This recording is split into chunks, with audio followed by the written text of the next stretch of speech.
इसमें air purifier है।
Good evening to everyone. Good evening, sir. Good evening, sir.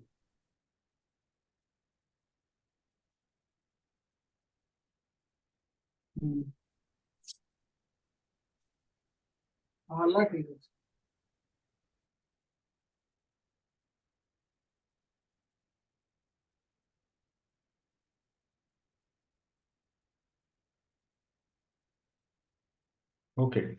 Today we'll see about the Jenner diode. Sir, excuse me, sir. Yeah, tell me. Sir, on a small doubt, sir, regarding air gap, actually, I used to watch the recorded videos, and my last during last orals survey asking about air gap. So I explained while starting about the isolations, everything. He was asking like, don't say leave that safety isolation parts. Tell me the procedure for air gap like that.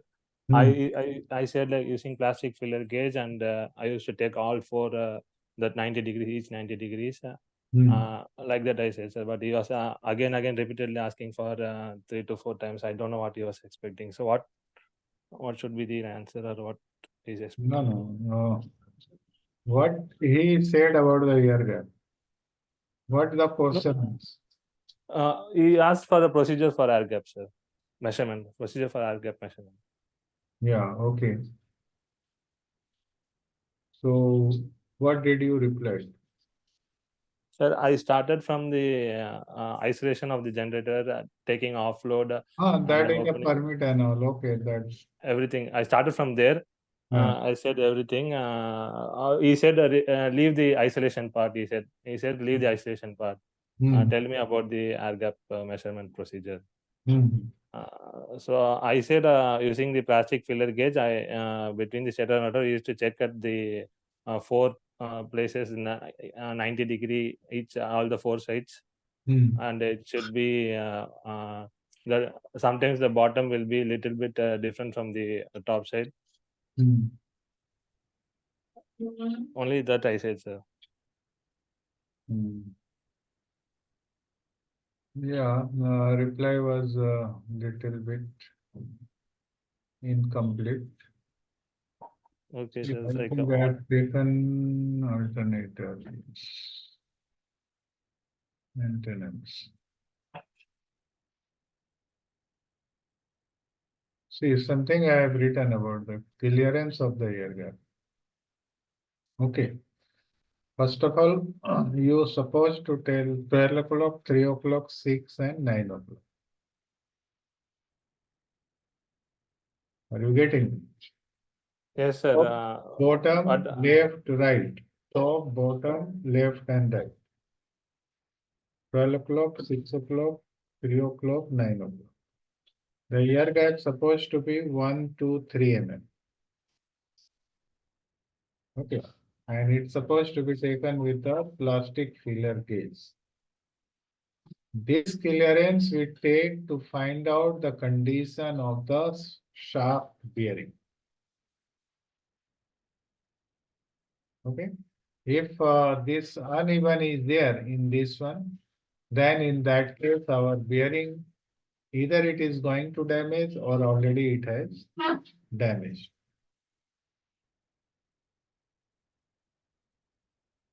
Okay, so this should be the answer. Okay, sir. But instead of saying this 12 o'clock, I said like all the four sides like that. I said. No. All the four sides that is the wrong. See, I have made Okay. also here this one. Can you see? Here you need to take in between of the main armature and salient pole. Okay, sir. I have to mention that, sir. Yes, you need to mention. Okay. And you need to take at the 12 o'clock, 6 o'clock, 3 o'clock, and 9 o'clock. Okay, sir. Okay, sir. Thank you, sir.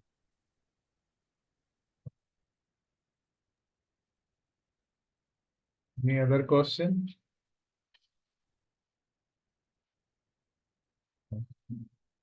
So let's start with the Zener diode.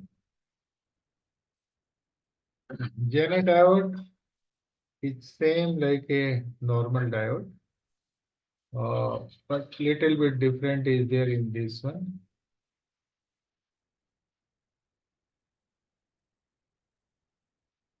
The doping is something that is different. Doping means sometimes we write P plus and here it is written N plus.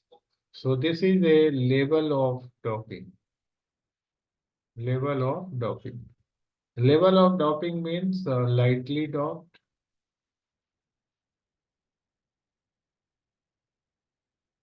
or it is moderately doped,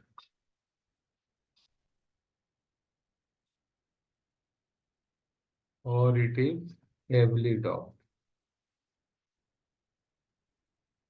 So generally lightly doped, we are going to signify this one with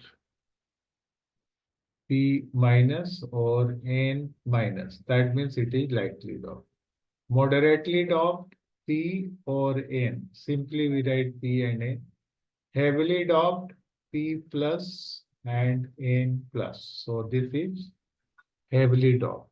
So basically, this is same like if we are going to take one silicon substrate, and in the silicon substrate, we are going to do the heavy doping of the P-type semiconductor we are going to make, and N-type semiconductor we are going to make.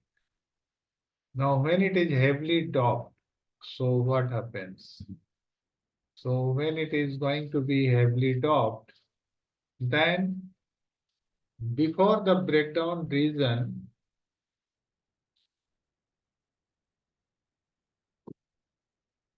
before the breakdown region,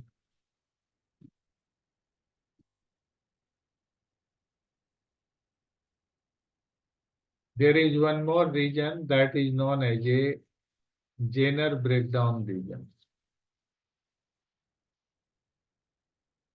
Jenner breakdown region is a region where in reverse biasing,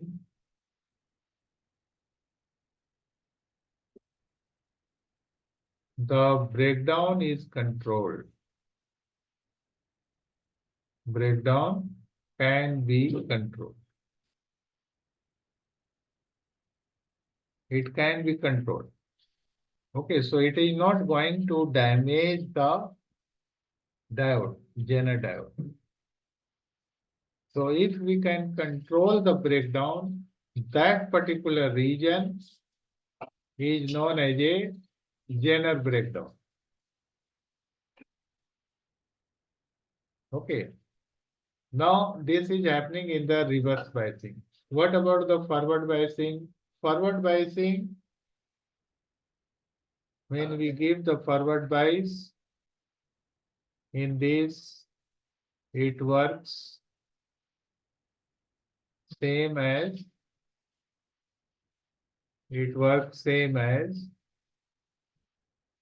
simple PN diode.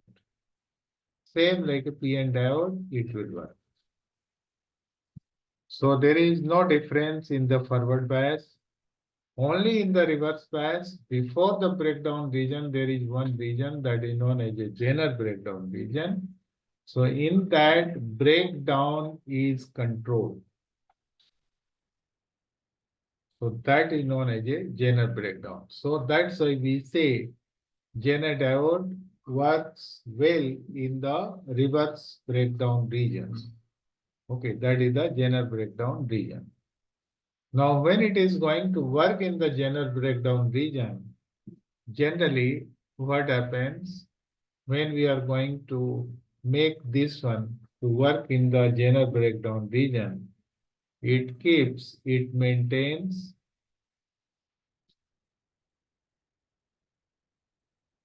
the voltage, output voltage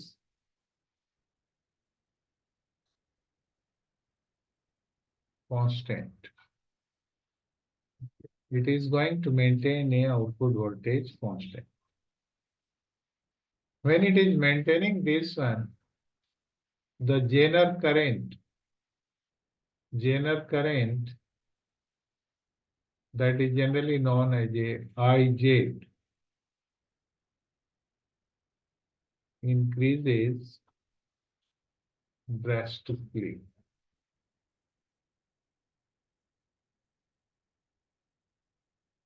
Okay, it is going to, but your voltage output is going to maintain constant. So this is about the Zener diode. It is a heavily doped silicon PN junction diode and designed to operate in the Zener breakdown region. Okay. Now there is some criteria to operate in this region. Okay. So before that one, we will see one VI characteristics of this. So let's see the VI characteristics.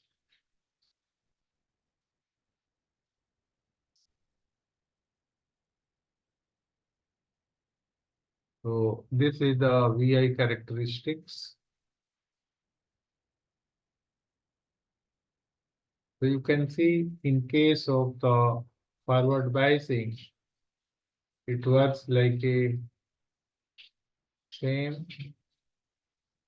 as of PN diode. Same, the working is same. Now in the reverse condition, there is a certain criteria is there, and that criteria one is known as IZ minimum. So what is this IZ minimum?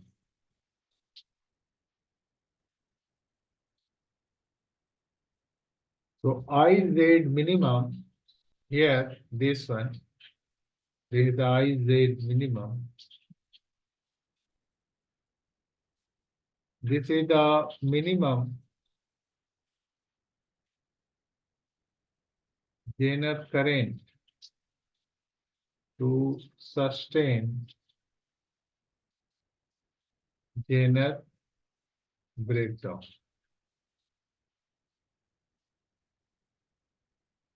To sustain Zener breakdown. So this minimum current should flow, so the Zener breakdown will start.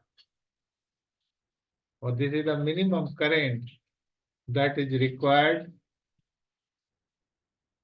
or Zener will go to the Zener breakdown region. Now there is a IZ max. IZ max, this is the maximum Zener current permitted to flow. This is the maximum Zener current permitted to flow. If this current is going to increase beyond this, if it is going to increase, so the power dissipation will increase and it will damage the Zener diode. So that's why this is the maximum Zener current permitted to flow. Or is it is limited by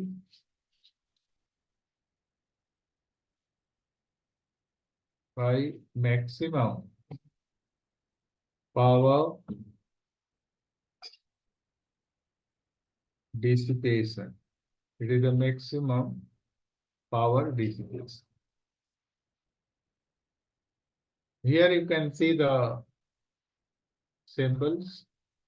Okay, so these are the symbols generally we use. Now, generally, the application of this one we use as a voltage regulator. It is used for that. So, for proper working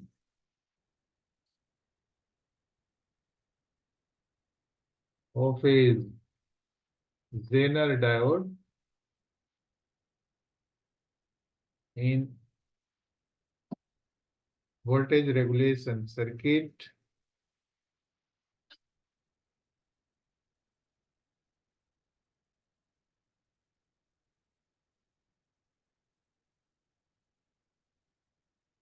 it must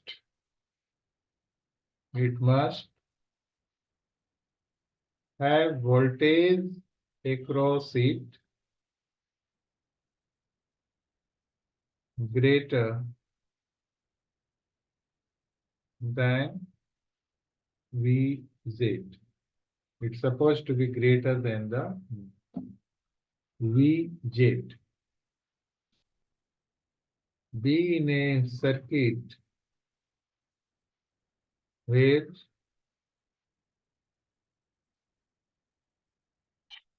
current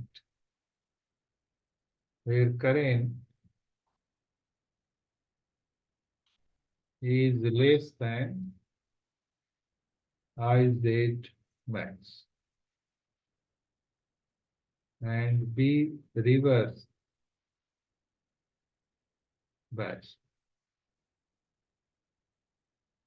So this is important. If the Zener diode is going to work in a voltage regulation circuit, it's supposed to have this criteria. Okay, this is supposed to have this criteria. Just I will make one diagram to understand this one.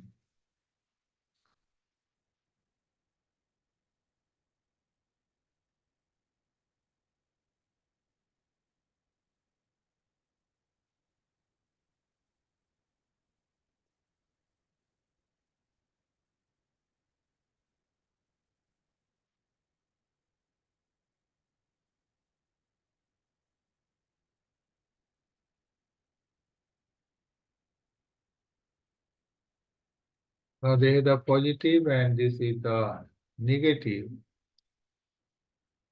Okay. And here we are going to give the V in. This is the Vj. This is the I total current. This is the RS series resistor with the diode. Here the current that is going to flow, this will be Iz. Here the current that is going to flow, that is IL. And this is the load RL. Okay. And this is the I, that is total current.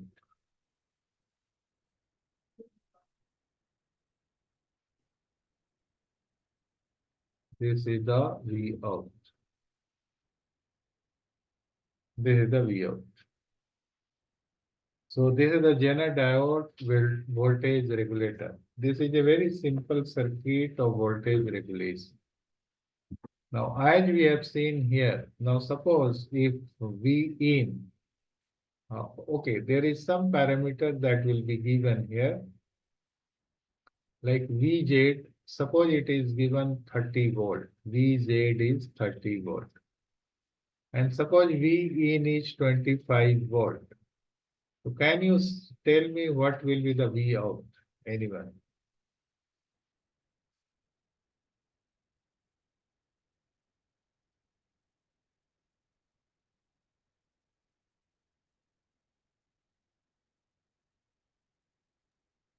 25.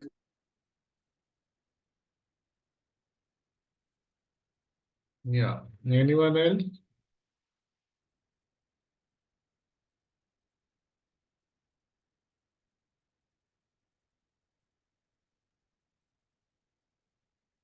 Greater than the 30 volts, sir. Greater than 30 volt. Okay. Anyone else? Sir, less than 25 volt. Less than 25 volt. Okay. Anyone else?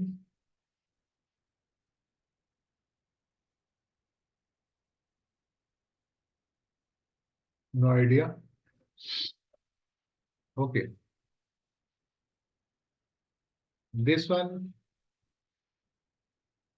is wrong. This is okay, we can say, but this is absolutely right. Less than 25 volt. Because if you say 25 volt minus RS, it will be okay. Okay, so this answer is correct. Now,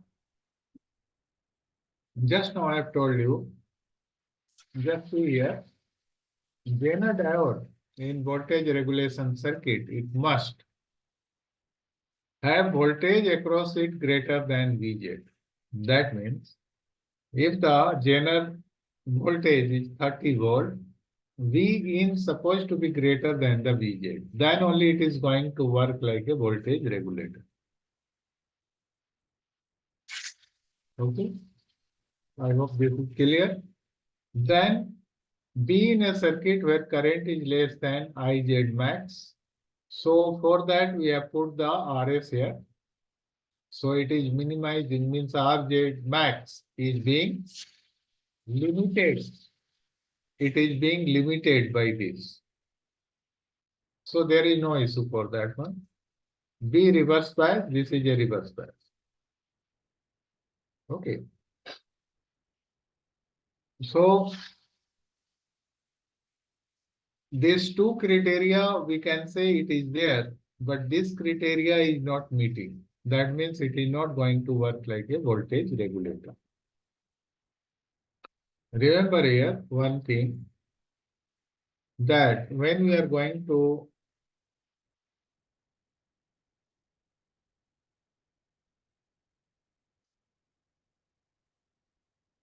measure the voltage, there is a formula for that one.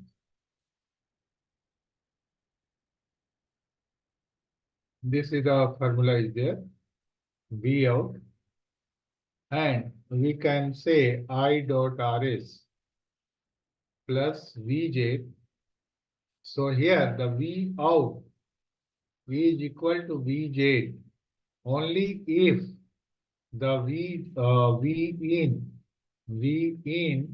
is greater than the Vj, then only. If the V in is greater than the Vj, then only the V out will be equal to the Vj. So this answer is correct. Okay. Hope it is clear now. So this is how the Zener regulation works. So always the V in supposed to be greater than the Vj. So if it is going to be here, suppose 35 volt, in that case, it is going to give the output here. The output is going to be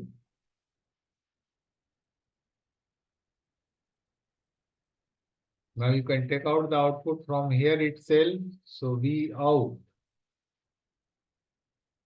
is equal to V in, that is the 35 volt minus I dot Rs. So this is going to be the output. Okay, I dot Rs.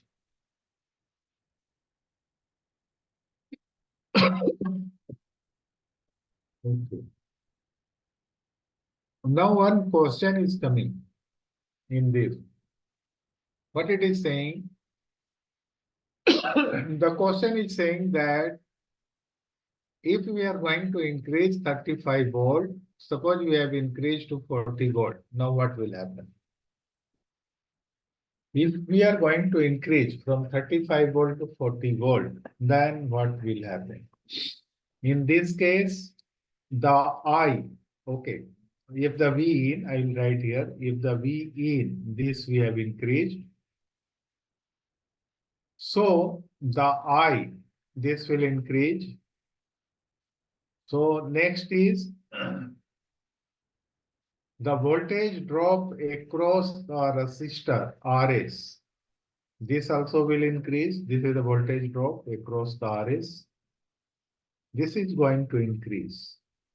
Then IZ, this is going to increase.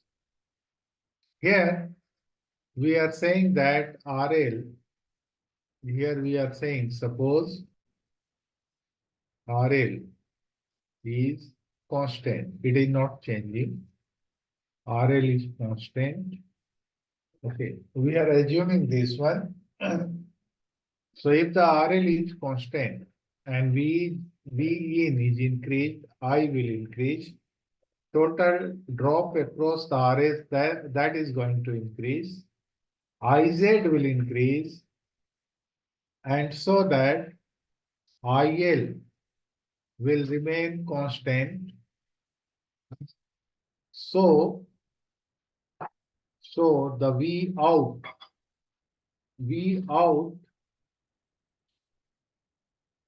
that is basically IL dot RL, this will remain constant. This is going to remain constant. So constant means we know that V out is equal to VZ. Okay, so here the V out will be equal to the VZ. So it's like for this example, it will be the 30 volt. Okay, so it is going to be around the 30 volt minus whatever the voltage drop, that's it. But it is going to be a 30 volt.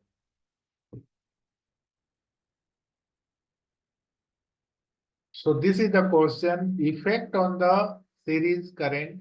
This one is series current.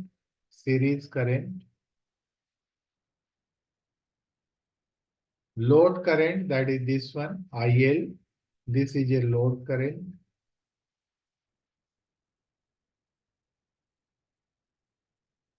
Zener current.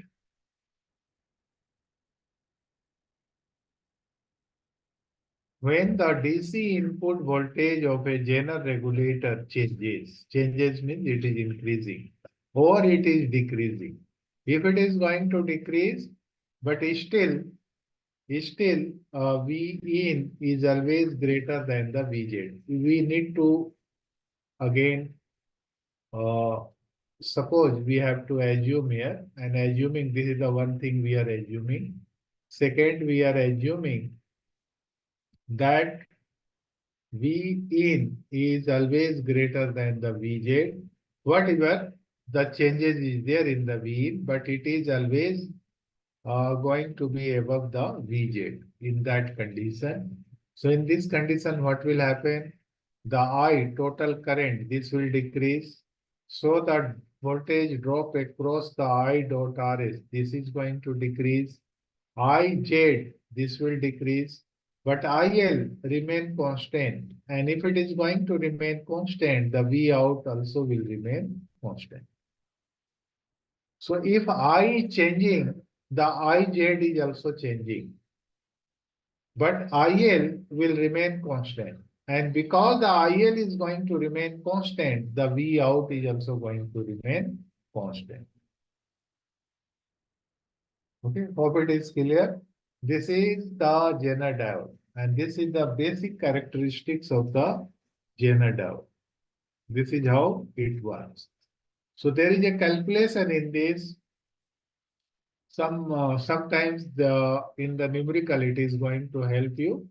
Okay, I am not teaching the numerical parts, but I give generally this formula. So because it is going to help you, like when you are going to find IZ max, that is the maximum Zener current. So this we can find out by the diode wattage upon the Vj. So if the diode wattage is there upon the Vj. Okay. Then minimum R minimum or not RS, that is the series resistor. There is a minimum value of this. So if this we are going to find out, generally we require V in minus Vj upon the Ij max. This value is needed. Okay. Then if you need to find out the load current, that is the IL is load current, then Vj upon RS. Oh, sorry, RL. Okay, Vz upon RL. So this is also going to give. Now, Zener current. Zener current is given by the total current minus IL. Very simple, Zener current. Okay, and E, that is again, I am writing same what I have written before. That is the I dot RS series resistor plus the V out. And this is same. This is equal to I dot RS plus Vj. In this case, condition is V out is equal to Vj only if V in is greater than the Vj. Okay. So you can find out this all if it is given in the numericals. Okay. Now, Sir, I have question. yeah, tell me. Sir, if series resistor increase, then resistance increase. No, basically a series resistor we are going to make in such a way that it's supposed to have the IZ max. We need to choose in this way only. So it should not cross. Basically, we are limiting the IZ max. The series That's resistance why value constant, sir. sorry. Series resistance value is constant. Yes, it is value is constant. It will Because not. it is not going to vary. It will never vary. Because this Because has to be constant, otherwise your Zener diode will get damaged. okay, sir. Because if resistors value change, voltage drop across, it will also change. Voltage is dropping across this one because your current is changing. Yes. Okay, so the voltage drop will change due to the I, not due to the RS. Okay, sir. Okay.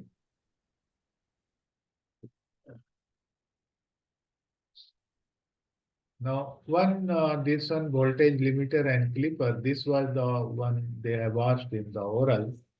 So just I want to tell you, it will take just few minutes, not much.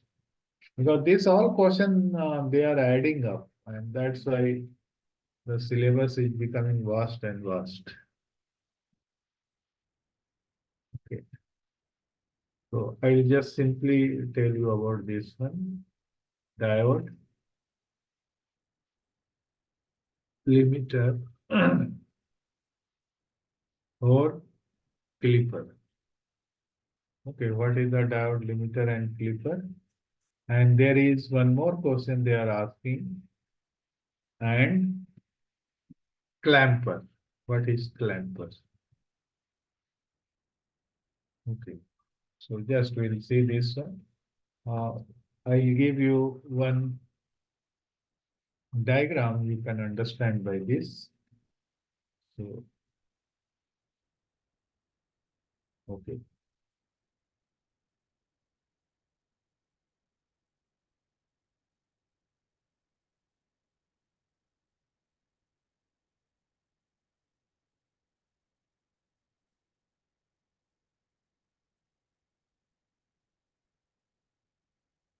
This is the limiter or clipper circuit.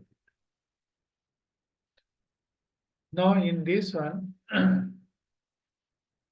This R1 is same where it is a series resistor only. So that diode is not going to get damaged. Okay, that's why we put. Generally, we will find this all resistance before the diode.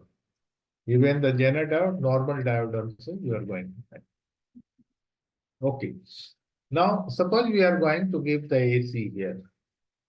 So there is a positive half cycle, negative half cycle. If you see the positive half cycle here, this is the positive half cycle. During that, this is going to be a forward bias. So during this period, it is diode is forward bias. Forward bias. If the diode is forward bias, so the current is going to flow through this. Already the current direction that is shown here. And this current will start flow at the above of 0.7 volt because 0.7 volt is a barrier potential. So more than that, when it is going to increase, it is going to start flowing through this one. Till that time, it is in the blocking state. Okay. So this is the current that is going to flow through this one. When it is the negative half cycle is going to come. Now suppose there is a negative half cycle here. So this becomes negative, this becomes positive. Now in this case, this goes to the reverse biasing. Reverse bias. If it is going to be reverse bias, in this case, the current will start flow through the load. So through the load, the current is going to flow. That means if we are going to measure here, we are going to get this output. Same output of the negative cycle, same output we are going to get here. So this is going to be the output. Now here, the positive half cycle is clipped. That's why it is known as a positive clipper. Positive half cycle is clipped. Okay, it is clipped. If it is clipped, that's why it is known as a positive clipper or limiter. It is clipped, clipper or limiter. Same way, negative half cycle, clipper or limiter. Okay, so that's it. Nothing much is there. Now let's see about the clamping circuit. Clamp. Clamp means going up. Okay, clamp. So it is going to clamp on something else. So that is known as a clamper. So now let's see what is the clamper means. Now clamper is also going to be same like a clipper, positive and negative. So we will be seeing positive only, negative will not see. Now this is the diode clamper. So this is the positive clamper. Now just see here what is happening. So we are going to have a negative half cycle. So first it is shown here, negative half cycle.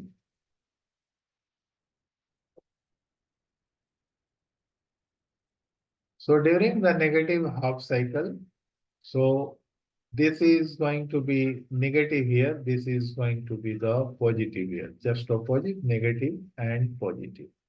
So in this case, this is going to conduct. This diode will conduct. This is going to conduct. Okay, or it is a forward bias.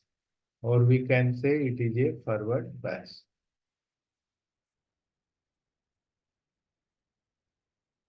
It is a forward bias. So it is going to conduct, means the current that is going to flow through this diode, and this capacitance is going to get charged during that time. Okay, so this will be getting charged. Now, when the negative half cycle is coming, in the negative half cycle, so negative half cycle, it is going to become positive here, and this is going to become negative here. Now, in this case, this capacitor is going to discharge, but this capacitor already charged with this voltage maximum peak. And so it is going to discharge, and it is going to discharge through the load RL. So if you are going to measure here, so this will be added in that one, and that much the addition minus 0.7. Why minus 0.7? Because this is having the barrier voltage. So it is not, current is not going to flow. Current will flow after the barrier voltage, and that is the minus. So that means it will clamp by the negative half cycle. That is how it is charged. So that much charge minus 0.7. So that is what it is written, Vp in minus 0.7. So that will be the level. From there, the cycle will start like this again. Okay, so it is clamp. Positive side, it is clamping. So it clamps positive side. And that's why it is known as a diode clamper. Diode clamper. Okay. Any doubt? Voltage doubler and all, I hope you know about that one. Try to go through it. Sometimes they are asking that also. Okay, voltage doubler and all, how it works. So just try to go through it. If you are not knowing, let me know. Then we'll see the BJT.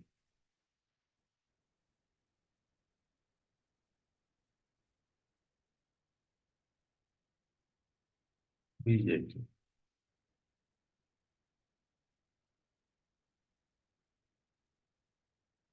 BJT, it is a bipolar junction transistor.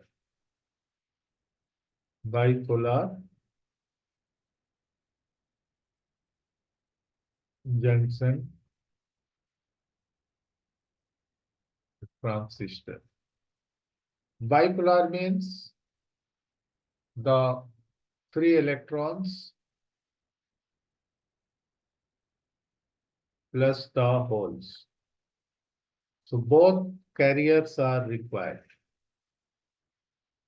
Both carriers are required, and that's why it is, or both carriers, if it is there, then only this transistor works, and that's why it is known as a bipolar. Junction means electron and holes junction means P and N junctions. So it is junction in such a way that it is going to create. So suppose, so there is going to be three dot region in junctions, means it is going to have the two junctions, basically two junctions, and these two junctions, one junction is going to be the emitter. Okay, what is the emitter and base? I will tell you. Junction, and second junction is going to be the collector and base junction. Collector and base junction. So this is the two junctions. It will be there. And transistor means it is due to the resistance, it is going to increase the gain of the voltage or current. That's why it is known as a transistor, transformation or transfer action. Transfer action that takes place due to the resistor, due to resistor. So that's why transistor. So this is how it is, name is given to this one. Okay, now let's see. So we are going to have here, suppose this is the P, here we are going to have N, and here we are going to have the P. So here it is going to, okay, and one side we are going to have the emitter. Then here we are going to have the base, and this side we are going to have the collector. So this junction is known as a emitter base junction. Emitter base junction. And here this junction, this is known as a collector base junction. Collector base junction. These two junctions is having a important role. We'll see that one. So it is basically having a three region. So what all things are there? It is having the three doped region.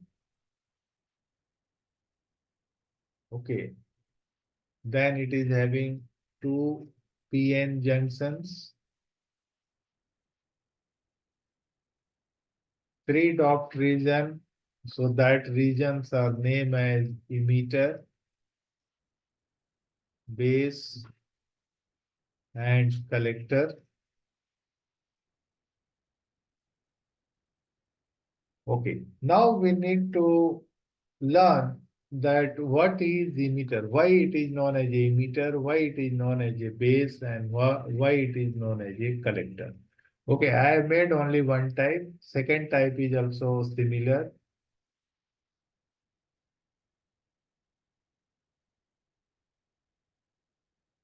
So here also we have the emitter.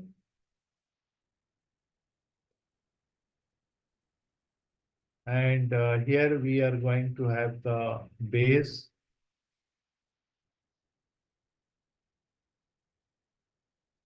And here we are going to have the collector. So this can be NPN. So either we are going to have PNP or NPN.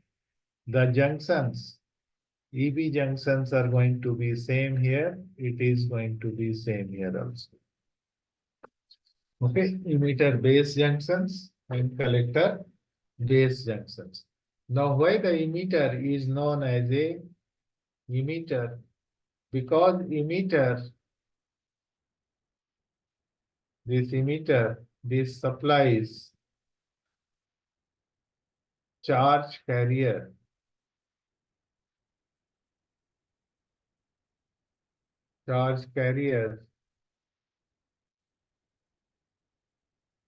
to its junction with base. So it basically it supplies the charge carrier to its junctions with base. So what the collector is doing? Collector collects charge carrier from its junctions with base. Okay. Then the middle region is known as a base. So base, that is basically it is a middle region which is going to be a convenience. We can say convenience to charge carrier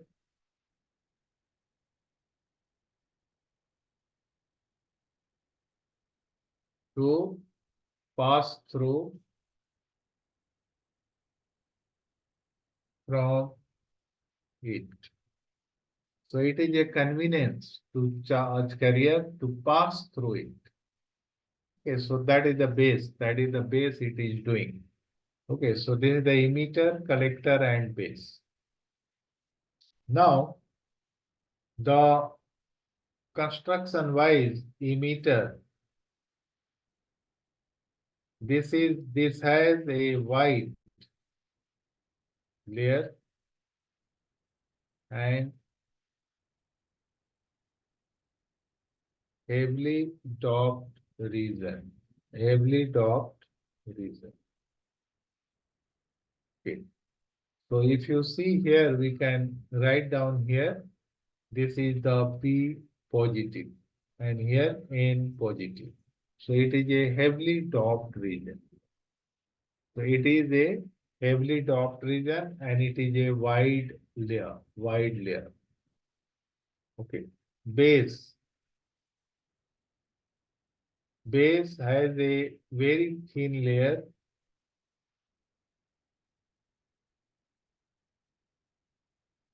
and lightly doped region. It is a very lightly doped region. And that is why the charge carrier easily pass through the base due to this region only.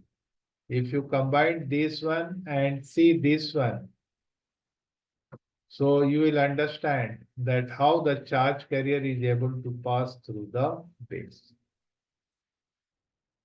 Because it is a very thin layer and it is very lightly doped, very lightly doped. So we can say here this N is minus because it is lightly doped.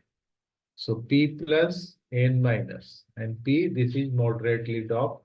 Collector is moderately doped here also. So collector is moderately doped.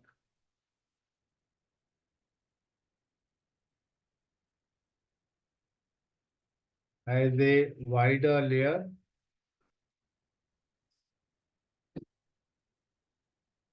It is a wider layer than emitter and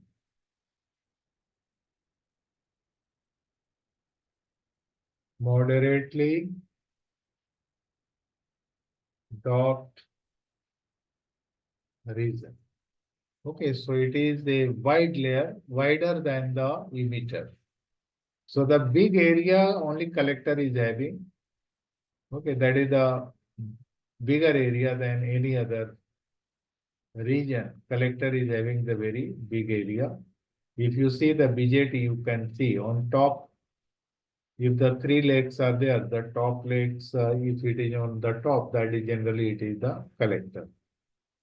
Okay, so that is having the very wider area. Okay. Now, either we are going to make forward bias or reverse bias to emitter and collector. If suppose this is the NPN, I am taking here NPN, and this is the emitter, and this is the collector, and here it is having a base. Base is not connected and only the emitter is connected. Either forward bias or reverse bias, any bias you collected, no current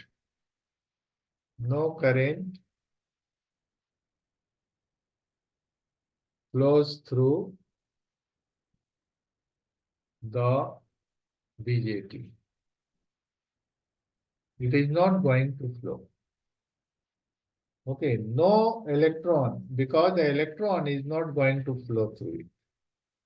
So no current will flow in the circuit. So if the no current flows through the BJT, or we can say no electrons flows through the BJT.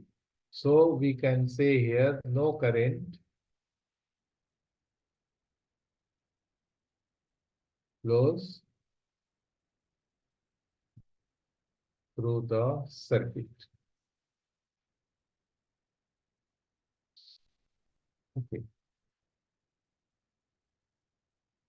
Now, how to do the biasing of this one? So let's first see the symbol of this.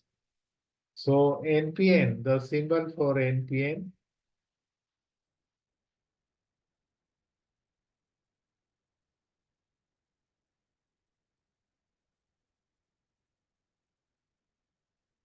Now arrow, this arrow is important here, this arrow. Okay, so this is collector. Arrow is always put in the emitter. And here we are going to have the base. So there is a base, collector, and emitter. And this arrow signifies the arrow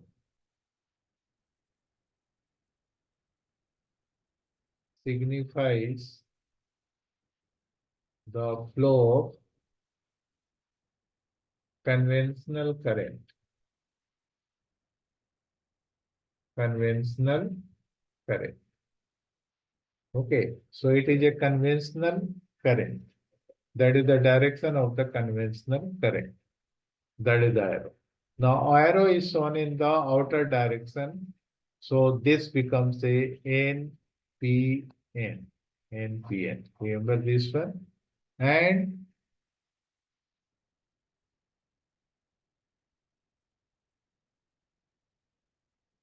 if it is pointing inwards,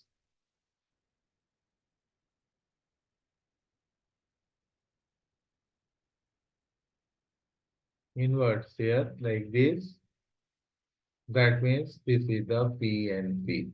If you can't remember this, one thing you remember, there is something that is known as not pointing in, not pointing in, or it can be written in this way here, not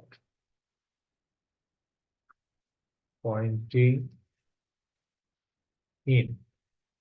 Okay, so if you can remember here, N, P, N, it is talking about the arrow.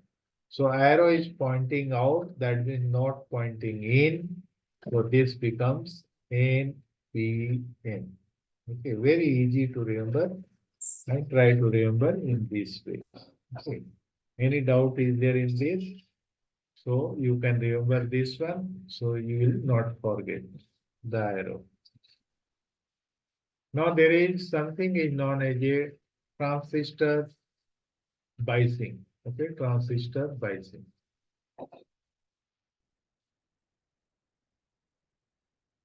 When we are talking about the transistor biasing, we are talking about this is working as an amplifier. Okay, this is what I am going to write here. So this is the condition when it is working as an amplifier. So emitter base junction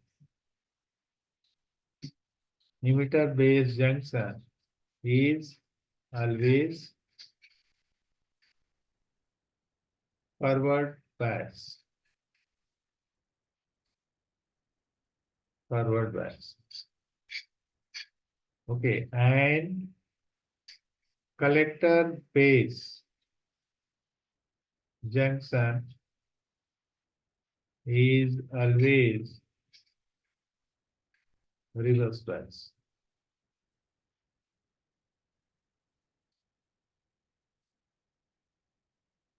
So this condition is there when the transistor works as an amplifier. With the amplifier action, it is going to be in this.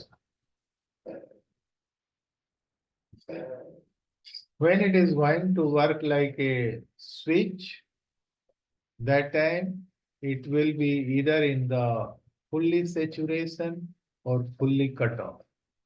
So fully cut off means both are going to be reverse bias. Fully saturation, both are going to be forward bias.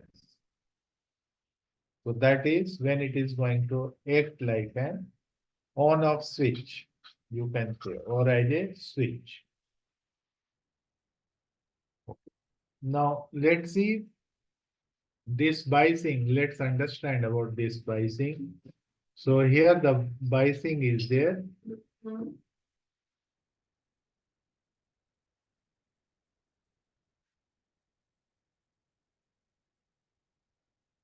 Sir, to act as a switch, both it should be having a forward bias, no?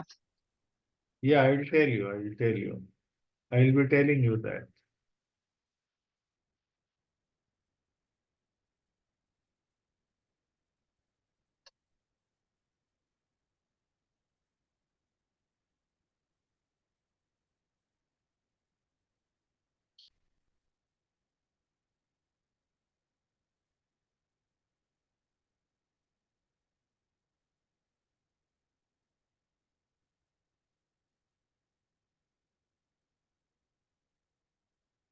Okay.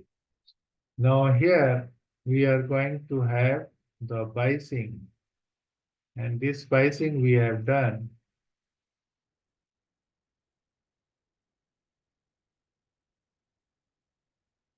like this. So here, because this is the NPN, this is the emitter here. This one is the collector and this is the base. If you see this point, remember here, this is the positive and here it is negative. So this is the positive and this is the negative.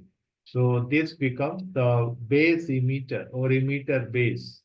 So emitter base, this is forward bias. Forward bias. Okay. Now, collector and emitter, if you see this collector, it is positive here and it is negative here. But if you see, if you are going to measure, because this is a common, and if you measure here, so with respect to this is going to be negative because this voltage is less. Here, this one is also known as the VBB, and this will be saying VCC. So because VCC is always greater than the VBB, and that's why here at this point you are going to have a negative voltage. So with respect to this will be positive here polarity, and here it is going to have a negative polarity. So if you see this one, because here it is the N and here it is the P, because N, P, N. So here this becomes a reverse bias. So collector and base, if you see, this becomes the reverse bias. Reverse bias. Okay. Collector and base, that is going to become reverse bias.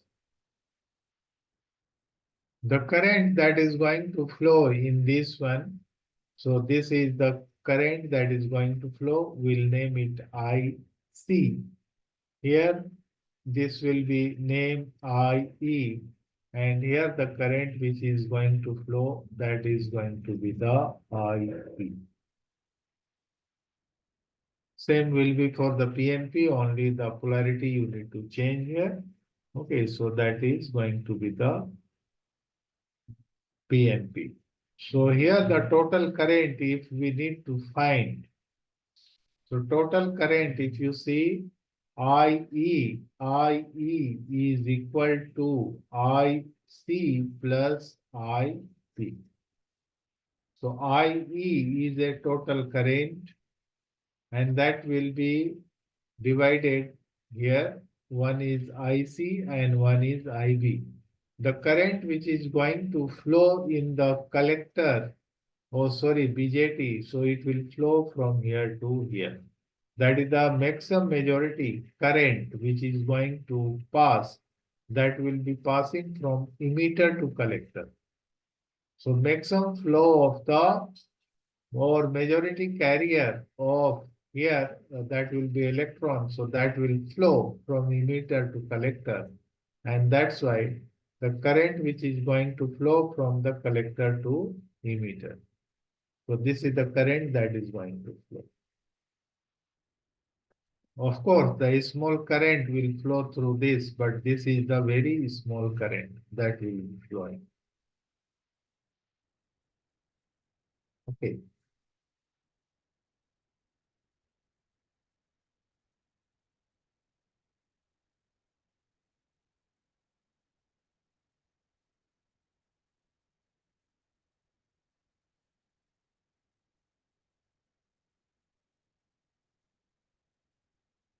Now we'll see the working of the transistor, how it works.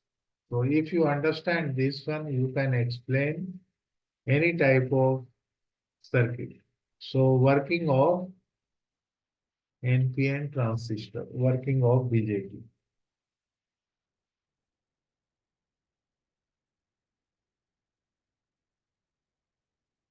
You can have a small break of 5 minutes, then we will start this.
Okay, let's see the working of the BJT. I'll make the NPN transistor here.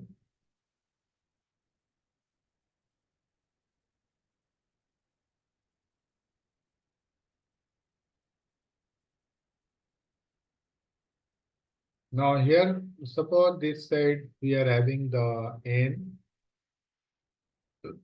Here we are having the P. And here again we are having the N. The biasing we are giving, B is the common we are keeping here.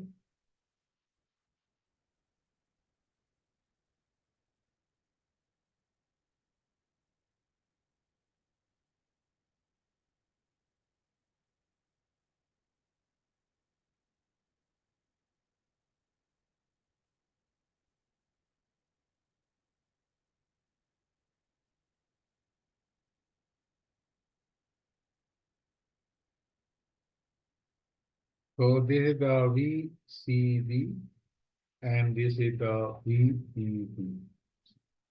Emitter and base. This is the emitter. This is the base. This is the collector. Now suppose we are having the free electrons here.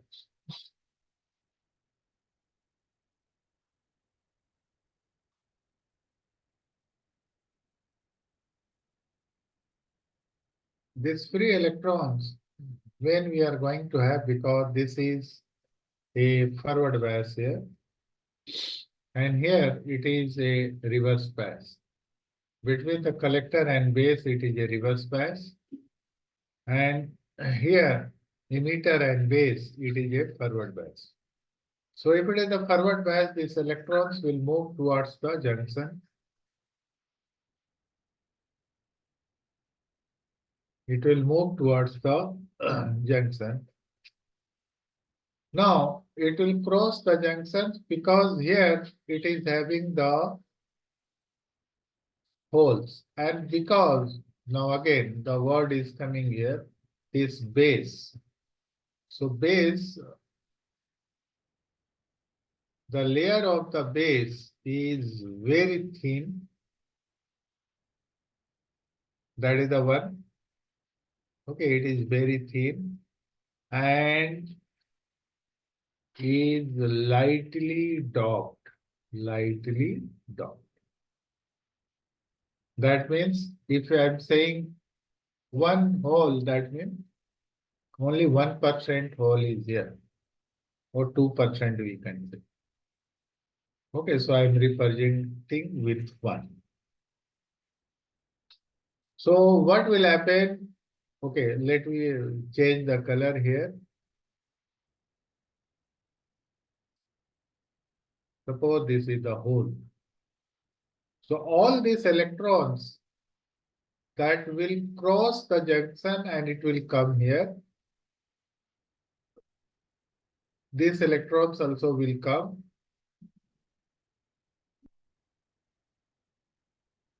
And this electron, this will come to this hole and thereafter it will be out from here and it will move to the conductor because this is a conductor. It will be coming and it is going to reach. Now, because here the electrons that is going to be pushed due to the negative. Now, from here the electrons that will be start moving and it will replace like this. This is going to be replaced. So the flow of the current between the base and emitter will start. Base and emitter will start like this. So the small current of the base will start here. This is the base current IV will start.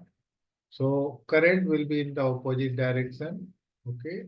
So we can say it because this is the free electron. So this is going to be your IB. So this is the current that is going to start. Now remaining here, the remaining electrons, because of few holes, few electrons will combine with the hole and they will be out from here and they are going to flow through the circuit. But what is going to be the remaining free electrons? Now remaining free electrons. So remaining free electrons, generally 95% of the electrons, they are going to move here. They are going to come here. Why they are going to come here? Because the collector is reverse bias. So reverse bias means it is going to attract the electron, free electron. So it will attract the free electrons, and here also it is moderately doped, so it is having its own electrons. Okay, it is having its own electrons, and 4 electrons from here that will come here. So it is going to be filled with the electrons. And that is the reason why it is moderately doped and having the wider area. So because this all electron, it is heavily doped, so it will come here and it is going to be filled with the electrons. Now these electrons are going to move out from here because it will be attracted, reverse bias. So these free electrons are going to move here, and it is again further it is going to move to this. It is going to move and it will be coming to these all. They are going to. So likewise, a flow of the current will start between the collector and emitter. So this is the collector, and here in the emitter, the flow is going to start. Now remember, if we are not going to have the base connection here, the flow of the electrons and the holes, that is from here, this will never start. They are not going to start. That means the IB that controls the IC, that will come. How the IB is going to control the IC. So how much the IB is going to flow, that much the IC will flow. Okay. So this is how, if the current of the IB is established, then only the current of the IC is going to establish. It is going to establish. Okay. So the biasing to the base, that is important, and you can see this is the convenience for the electrons to pass through the base to the collector. Or a passage, it is providing a passage to pass through it. Why? Because it is very thin and it is lightly doped. So electrons will move through it and it is going to reach to the collector. When like this, biasing is done. So this is the working of the NPN transistor. Okay. So now here also, if you see 95% electrons that is going to cross this base and it is going to reach to the collector. Whereas only the 5% of the electrons that will be combined with the hole and again it is going to move. Not recombination. Huh? This is the combination. Combination means it will go and again it will jump through it and it will be out. Okay. So that is known as a combination. And movement will be there. So 5% of the electrons that will be that will be consumed by the IB. So the current which is going to consume in the IB is due to due to combination of electrons with hole. So combination with the holes. So it constitutes only 5%. Now remaining, the remaining electrons that is going to move, it will move due to the collector is being reverse biased. So what we can say here that the electrons of emitter flows through base to collector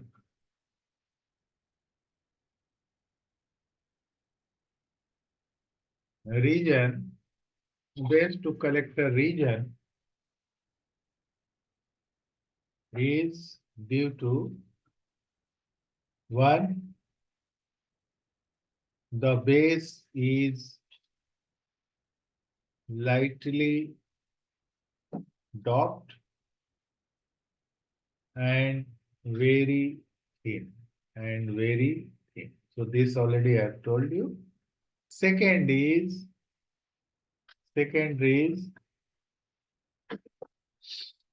the reverse. Oh, okay, so what is happen if it is lightly doped and very thin? So only few electrons, that is 5%, combined with holes.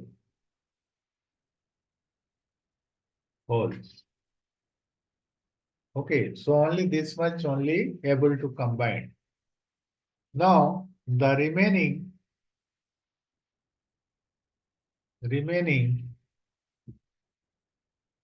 crosses the base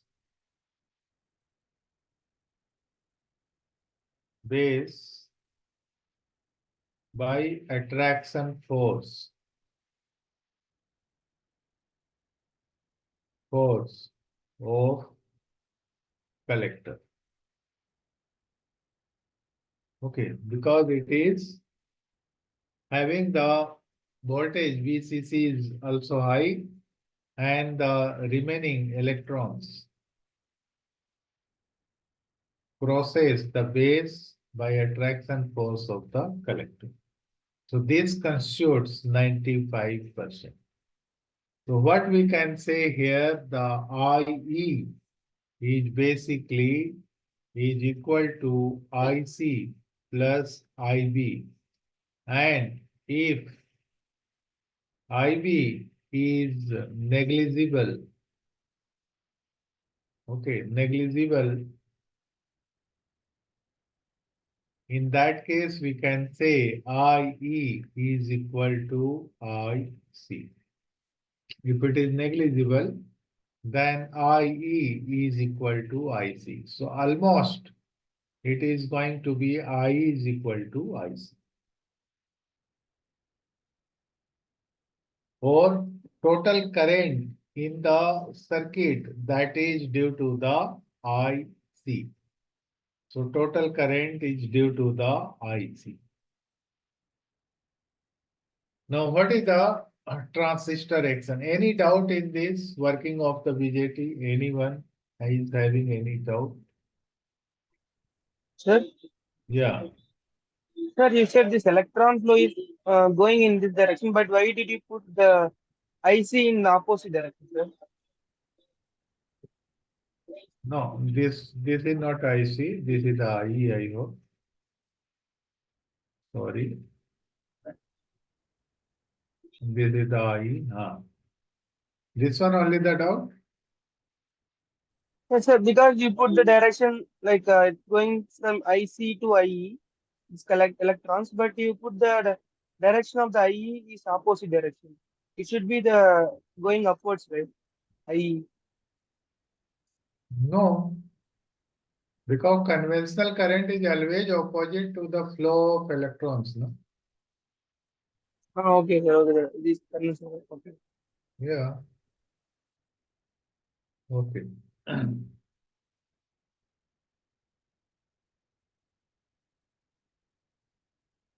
Okay, let's see the transistor action.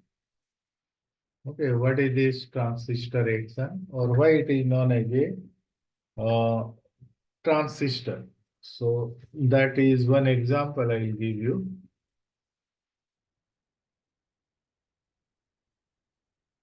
Transistor action.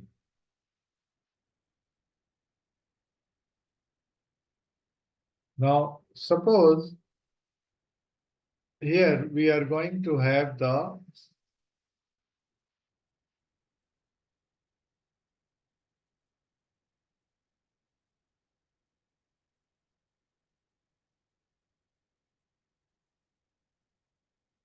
this is suppose P and P, and here this is the emitter and this is the base and this is the collector. Emitter is connected with the signal. This is a signal. Okay, this is a signal of 500 millivolts, suppose. And here we have connected one load. Biasing is there already. So biasing, we are not talking about the biasing. Biasing is already there in this.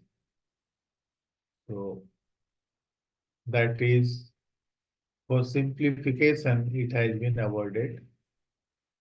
Okay, so biasing is there in this, and this is the RL. RL is suppose it is 1 kilo ohm. Now input resistance that is the R in. Suppose it is 20 ohm. 20 ohm. And there is a output resistance R out is equal to 100 kilo ohm. Load is 1 kilo. This is the signal or this is the V in. And here we need to find out the V out from here. So suppose this is the V out. The current which is going to flow, this will be the IB as per the biasing. What biasing we do it?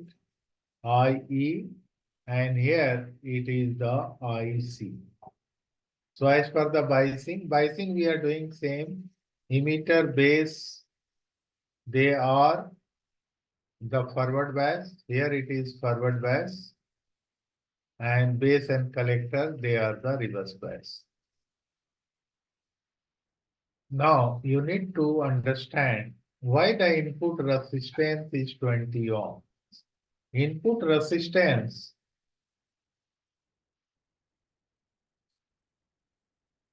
is very less because the emitter base, this is the emitter and base is forward bias. Okay, I think I have written here forward bias, that was correct. Okay, emitter and base is forward bias. So if it is the forward bias, the input resistance is going to be very less. Then output resistance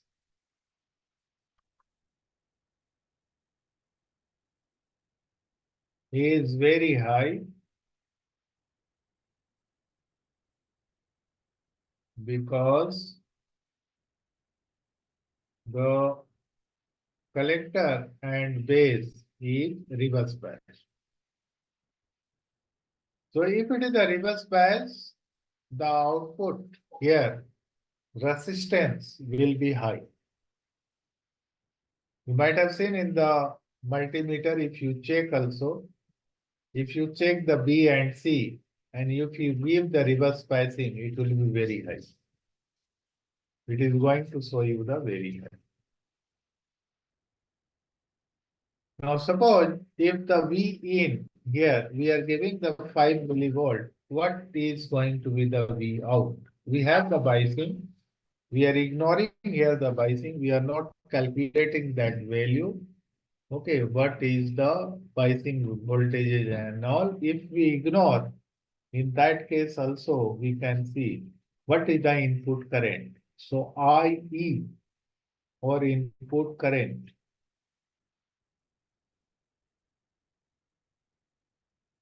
that is IE. So IE, that is the V in upon R in. So this is the current we can get. So this is 500 millivolt upon 20 ohm. Because it is very less. Why? Because it is forward bias.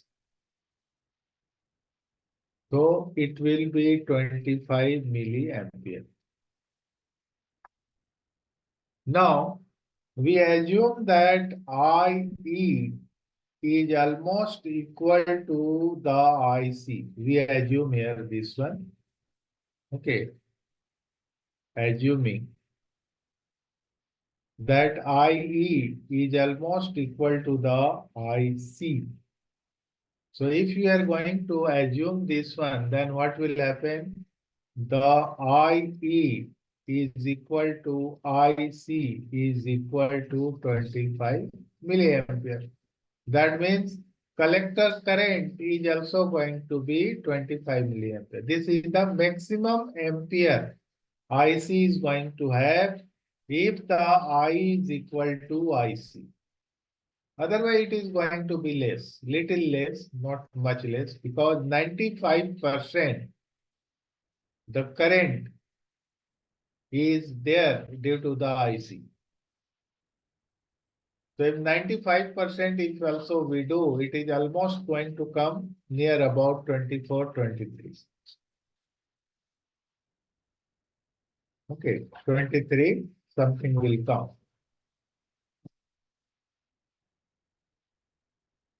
So we can assume 25 milliampere is the maximum current that can flow in the circuit. So what is going to be the output voltage? So output voltage, that is the V out. So this will be IC into RL, load resistance. So load resistance, we have put 25 milliampere into 1 kilo ohm. So it is going to be 25 volt.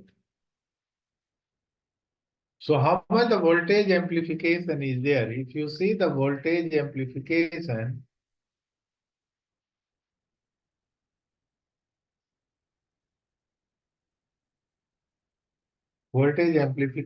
that is also known as AV. So V out upon V in. So V out upon V in, so 25 volt upon 500 millivolts. So it is going to come nearly 50 times. Can you see? The voltage amplification is 50 times. Why it is 50 times? Due to the resistance here. Due to the resistance. It is having the high resistance due to that. And current is almost same. So if the current is almost same, here the voltage is going to get amplified. So what is conclusion? Conclusion is, so this conclusion is the basic amplification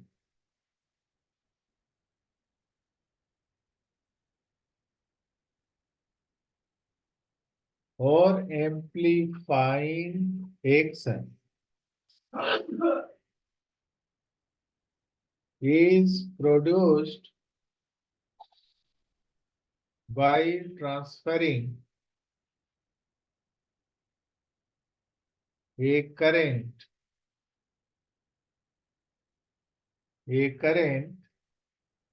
from a low resistance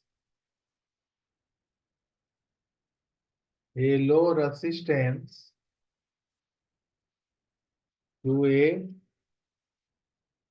high resistance circuit. From a low resistance to a high resistance circuit.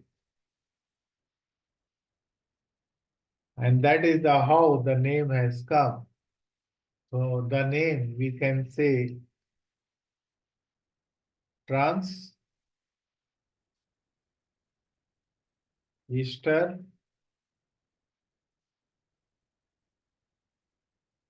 transistor.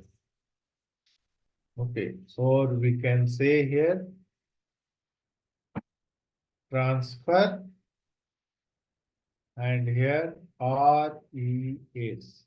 So trans is taken from here and ester is taken from here and it has become transistor.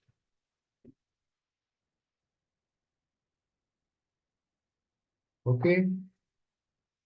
Any doubt to anyone in this?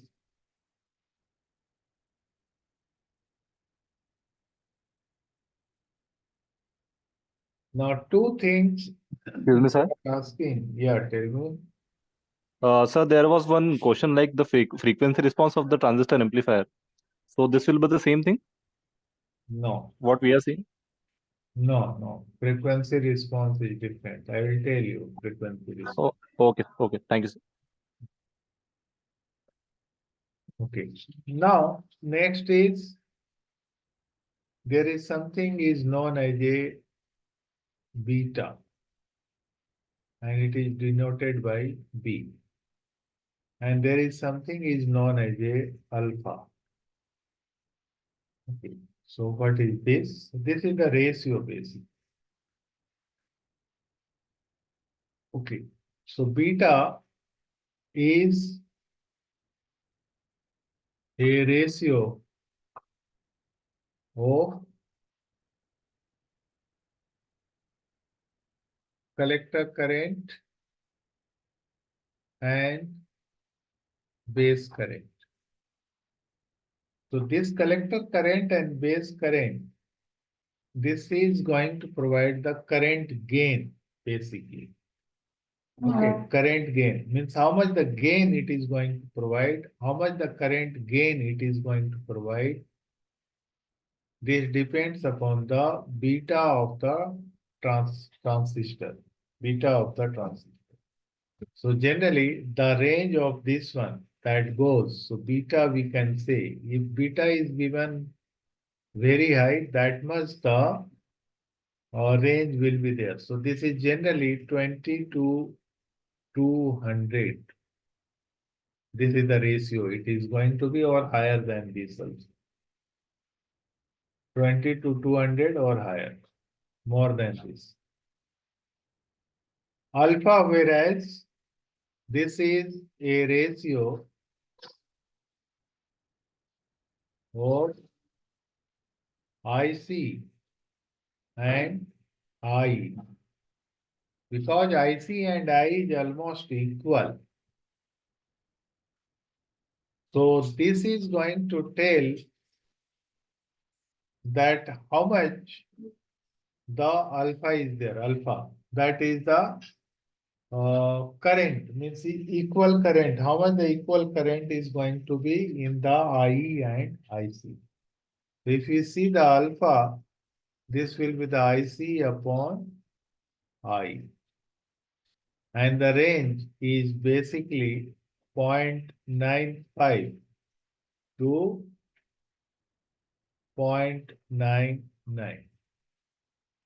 0.9 this. Okay, so this is about the beta and alpha.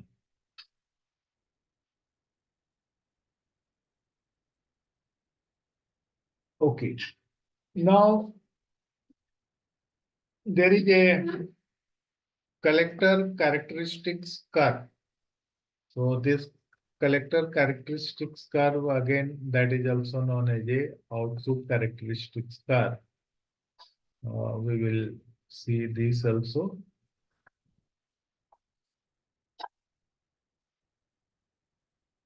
Or this is also known as a VI characteristics curve.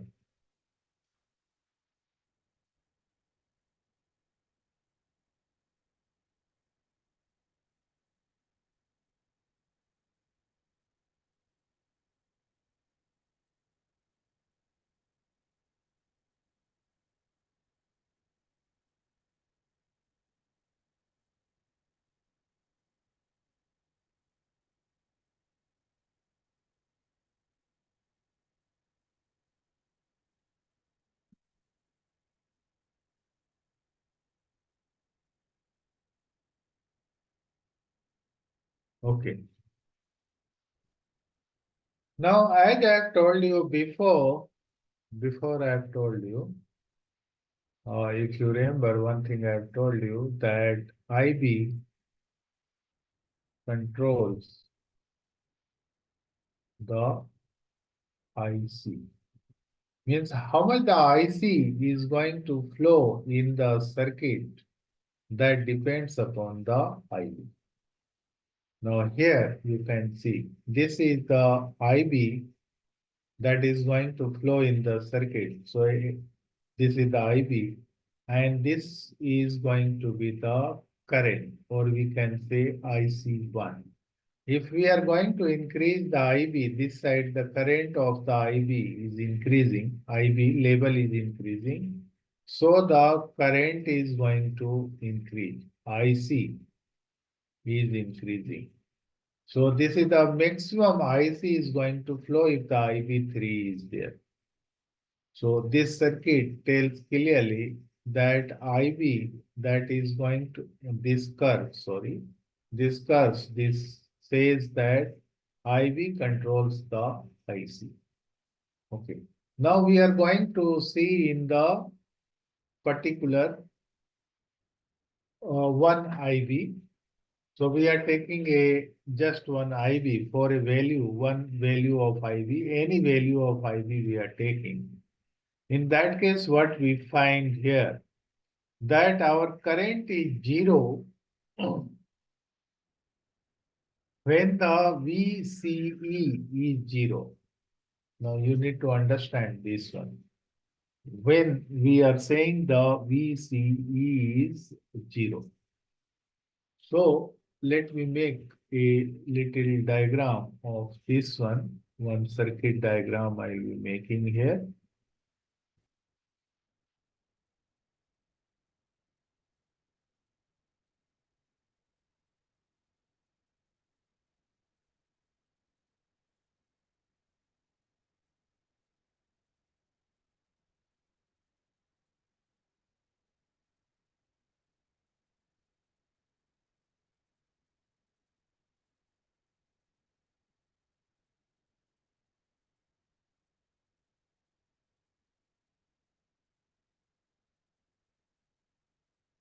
Now here this is the VBB, this one is the VCC. Now voltage between here, this one, from here to here, this is known as a VCE. This is known as a VCE. Same way voltage between here and here, this is known as a VBE. And the voltage between here and here, it is known as a VCB. what we are seeing here that if the VCE is 0, IC is 0. Yes, it is going to be, because if the VCE is going to be 0, that means as good as it is shorted here, no voltage is there. There is a shorting here. So if there is no voltage here, there will be no current also that is going to flow. You can see in this one.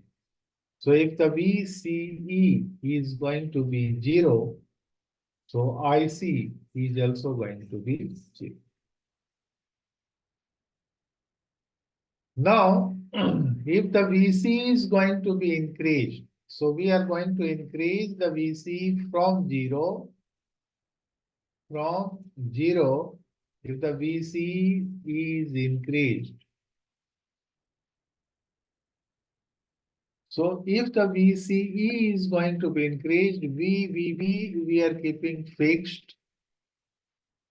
Why? Because we want the IB, certain IB. So this is the IB that is going to flow, one value of the IB.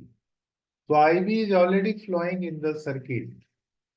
IB is already flowing in the circuit. I will just mark with the another color. So it is already there. It is there. But if the VCC is not there, okay, in that case, here the VC is 0. That means there will be no IC. IC is going to be 0. So at this point, when the VC is 0 and IC is 0, this is known as a emitter base junction. Emitter base junction, it is forward bias. Yes, emitter base junction is forward bias. It is a forward bias. And if you see the collector base junction,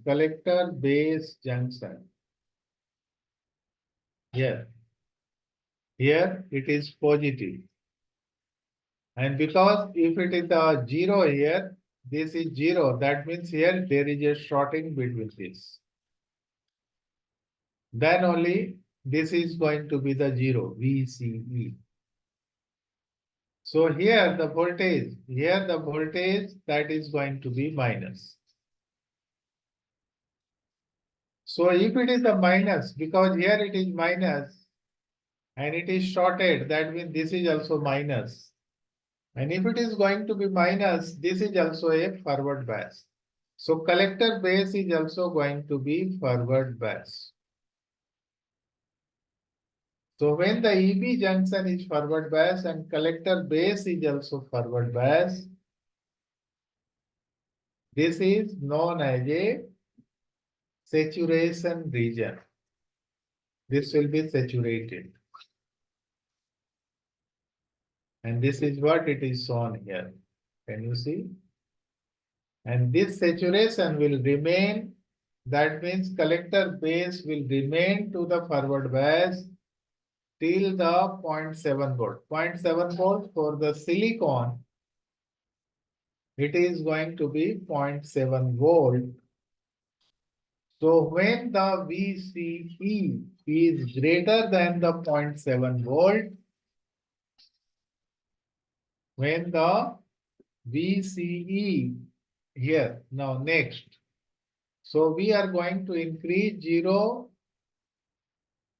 from 0, VC is being increased till 0.7 volt. This remain in the saturation. It remains in the saturation. Why? Because both are forward bias. Now suppose now we are going to increase the VCE more than it is greater than the 0.7 volt. In this case, what we'll find, IC will start flowing in the circuit, but IC, no, sorry. When the VC is being increased from the 0, the IC also started increasing. also increasing. IC is increasing now. So this is the linear region also. It is the linear region. Linearly it is increasing.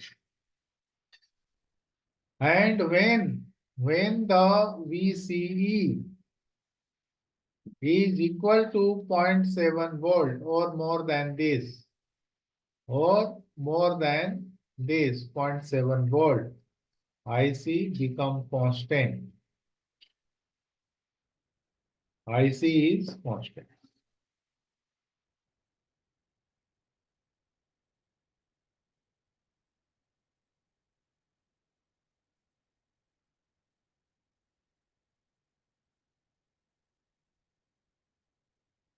Now here the IC, if we want to find out this IC, what is the relation of this IC which is constant? We can find out by the beta and how much the IB is there. Because there is a given value of the IB. So IB is known, beta is known. So maximum current we can find out, that is the collector current, and that is given here. This is the maximum current is going to flow in a circuit. Now, if we continue to increase the VCE, in this case, the CB junction collector base being reverse bias, because it is going to be reverse bias here, it will avalanche breakdown, and this will go into the avalanche breakdown, and the BJT will get damaged. BJT will be damaged. So this is the relation of the IC and the VCE, this source.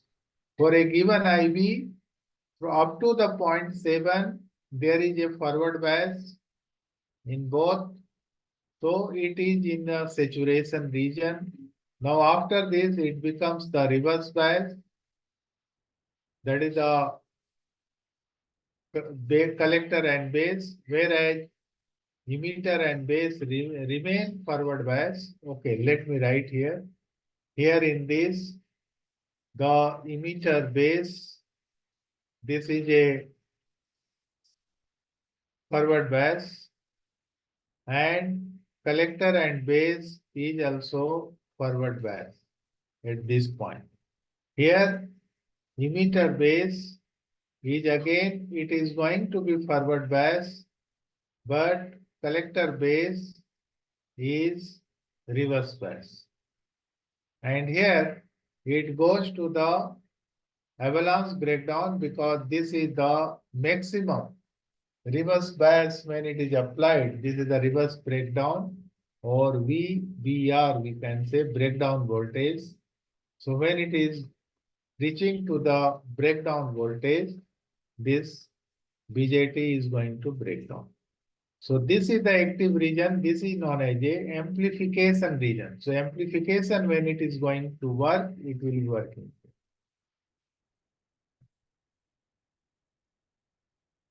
Okay, this when we are going to plot with the VCE. When we are going to plot with the IB, our current is going to increase if the IB is going to increase. And if IB is 0, no current is going to flow. So if the IB is 0, no current is going to flow. This we'll see tomorrow, and we will try to understand what is the meaning of the cutoff. Okay, when no current IB is going to be 0, what will happen? Why it is known as a cutoff? And when a given IB, when I'm going to give the IB like this, it goes to the saturation. And what is the saturation? Okay, we'll try to understand both saturation and cutoff, because this is the basic of the BJT to work as a switch. As a switch. Okay. Any doubt up to here to anyone? Excuse me, sir. Yeah. Sir, I have two questions regarding the Framo, sir. Premo. Yes, sir. Try to ask this. Are you in the written class with Jalan sir? Yes, sir. Yes, sir. Yeah, try to ask him about the Premo. He will Okay, sir. Okay, thank you, sir. Okay, that's it for today. Thank you. Thank you very much. Good night to everyone.